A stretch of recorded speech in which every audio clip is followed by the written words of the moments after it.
ICC women's one day world cup ఫైనల్లో south ఆఫ్రికాను ఓడించిన మన టీమిండియా 2025 ఉమెన్స్ వరల్డ్ ఛాంపియన్గా నిలిచారు. దాదాపు 4 శతాబ్దాలు అంటే 40 సంవత్సరాల క్రికెట్ చరిత్రలో 3 సార్లు ఫైనల్కి వెళ్లిన మన ఉమెన్స్ టీం మొట్టమొదటిసారిగా తన జీవిత లక్ష్యాన్ని అయితే చేరుకుంది. ఈ విజయాన్ని సాధించిన మన మహిళల ఆనందానికి హద్దే లేకుండా పోయింది. ఎందుకంటే వీళ్ళకంటే ముందు ఎంతో మంది గొప్ప గొప్ప లెజెండ్స్ ఉన్నప్పటికీ కూడా మనకు కప్పును అందించలేకపోయారు. కానీ ఫర్ ద ఫస్ట్ టైం ఇప్పుడున్న మహిళల టీం ఈ రికార్డును అయితే సాధించింది. ఇది క్రికెట్ ప్రపంచంలో అన్నిటికన్నా అత్యున్నత స్థానం. క్రికెట్ ఆడే ప్రతి ఒక్కరికి వరల్డ్ కప్ అనేది ఒక కళ. మరి ఇండియా తరఫున ఆడుతూ ఇంత పెద్ద కళ నెరవేర్చినందుకు మన ప్లేయర్స్కి కూడా వరాల జల్లు కురిపిస్తున్నారు. అంటే తొలిసారి వన్డే వరల్డ్ కప్ గెలుచుకున్న సరికొత్త చరిత్ర సృష్టించిన భారత మహిళా క్రికెటర్లపై కనకవర్షం కురిపిస్తున్నారు. దేశ ప్రధాని అయిన నరేంద్ర మోడీ గారు, అలాగే రాష్ట్రపతి ద్రౌపది ముర్ము గారి చేత సత్కారాలు పొందిన మన టీమిండియా మహిళల క్రికెటర్లకు వారి వారి సొంత రాష్ట్రాలకు చేరుకోగానే ఘనంగా సత్కారాలు కూడా లభించాయి.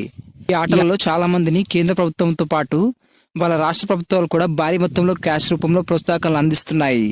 ఇప్పటికీ భారత క్రికెట్ నియంత్రణ మండలిని బీసీసీఐ ఈ టీం మొత్తానికి 51 కోట్ల భారీ క్యాష్ ప్రైజ్ను ప్రకటించింది.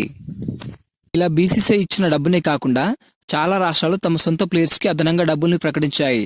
వీటితో పాటు ఆ రాష్ట్రాలకు చెందిన క్రికెట్ అసోసియేషన్స్ కూడా భారీగానే నగదును బహుమానంగా అందించాయి. మరి చారిత్రాత్మక విజయంలో భాగమైన భారత మహిళా క్రికెటర్లలో ఎవరికి ఎంతెంత సత్కారాలు పురస్కారాలు లభించాయి వీడియోలో క్లియర్గా తెలుసుకుందాం. ఈ లిస్టులో మొదటగా భారత మహిళా క్రికెట్ టీంలో మరే ప్లేయర్కి దక్కని జాక్పాట్ లెఫ్ట్ ఆర్మ్ స్పిన్నర్ అయిన మన తెలుగు తేజం శ్రీచరణికి దక్కి. ఈ శ్రీచరణికి గన్నవరం ఎయిర్పోర్ట్లో రాష్ట్ర మంత్రులు, ఏసీఏ ప్రెసిడెంట్, అలాగే ప్రజాప్రతినిధులు, అభిమానులు ఘనంగా స్వాగతం పలికారు. తన ఇంట్లో కలిసిన శ్రీచరణికి ఆంధ్రప్రదేశ్ ముఖ్యమంత్రి అయిన చంద్రబాబు నాయుడు గారు ఏకంగా వరాల జల్లుని కురిపించారు. దీంతో ఆటగాళ్ల సంతకాలతో కూడిన ప్రపంచకప్ ఫైనల్ జెర్సీని శ్రీచరణి చంద్రబాబు గారికి అందజేసింది. ఆమె ఆటకు ఫిదా అయిన చంద్రబాబు గారు ఏకంగా 2.5 కోట్ల క్యాష్ ప్రైజ్ను బహుమానంగా అందించారు. కేవలం ఇది మాత్రమే కాదు, కడప జిల్లాలో 1000 చదరపు గజాల ఇంటి స్థలాన్ని కూడా ఇవ్వడం జరిగింది. అలాగే గ్రూప్ 1 స్థాయి గవర్నమెంట్ జాబ్ను కూడా ఇస్తామని కూడా ప్రకటించాడు. ఈ దెబ్బతో శ్రీచరణికి ఆర్థికంగా సెటిల్ అవ్వడానికి ఇది గొప్ప అవకాశంగా మారింది. వరల్డ్ కప్లో భాగమైనందుకు ఆమె రాత మొత్తం పూర్తిగా మారిపోయింది. ఇలా శ్రీచరణికి ఇన్ని గౌరవ మర్యాదలు లభించినందుకు ఆమె తల్లిదండ్రులు కూడా చాలా సంతోషంగా ఉన్నారు. వరల్డ్ కప్లో ఆడిన ఈ భారత మహిళా క్రికెటర్ కూడా ఈ స్థాయిలో రివార్డులు లభించలేదు. ఇక ఈ వరల్డ్ కప్లో కేవలం మహారాష్ట్ర నుంచి 3 ప్లేయర్స్ ఉన్నారు. వాళ్ళు ఎవరంటే స్మృతి మందాన, జెమిమా రోడ్రిగస్, అలాగే ముగ్గురికి కూడా ఆ రాష్ట్ర ముఖ్యమంత్రి అయిన దేవేంద్ర ఫడ్నవీస్ గారు 2.25 కోట్ల నగదును బహుమానంగా ప్రకటించారు. అలాగే ఆయన ప్లేయర్స్కి స్వయంగా సన్మానం కూడా చేశారు. అలాగే తమ రాష్ట్రానికి చెందిన హెడ్ కోచ్ అమోల్ ముజుందార్ కూడా 22.5 లక్షలు బహుమానంగా అందించారు. అలాగే బౌలింగ్ కోచ్ ఆవిష్కార్ సాల్వి, మాజీ దిగ్గజమైన డయానా, అనలిస్ట్ అనిరుద్ దేశ్పాండే, అపర్ణ గంభీర్, మహిత్ ఉపాధ్యాయ్, పూర్వ కాటే, మమతా షెరులాకు ఒక్కొక్కరికి 11 లక్షల చొప్పున నగదును అందించారు. అలాగే క్రాంతి గౌడ్ కూడా తమ సొంత రాష్ట్రమైన మధ్యప్రదేశ్ ప్రభుత్వం 1 కోటి రూపాయల బహుమానం ప్రకటించింది. అలాగే ఆమె తండ్రిపై ఉన్న పాత సస్పెన్షన్ కూడా తీసేస్తామని కూడా హామీ ఇచ్చింది. ఈ క్రాంతి గౌడ్కి ప్రభుత్వంతో పాటుగా మధ్యప్రదేశ్ క్రికెట్ అసోసియేషన్ అధికారులు కూడా ఘనంగా సత్కారాలను అయితే ఏర్పాటు చేశారు. అలాగే ఉత్తరప్రదేశ్కి చెందిన దీప్తికి కూడా ఆ రాష్ట్ర ప్రభుత్వం 1,50,00,000 నజరానా ప్రకటించింది.